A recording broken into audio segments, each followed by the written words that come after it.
आणि JNUचा तुर्कीच्या विद्यापीठासोबतचा करार स्थगित करण्यात आलाय।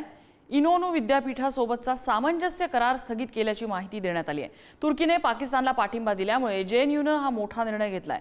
राष्ट्रीय सुरक्षेच्या कारणास्तव विद्यापीठांमधला MOU स्थगित केल्याचं म्हणण्यात आलंय।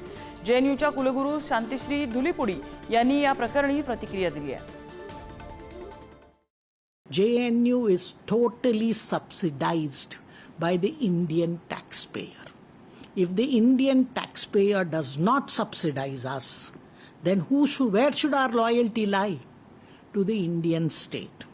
Number two, the present chief of the armed staff and the naval staff, I'm proud to say, are JNU alumni. And JNU salutes them. And JNU is always for the nation and for our armed forces.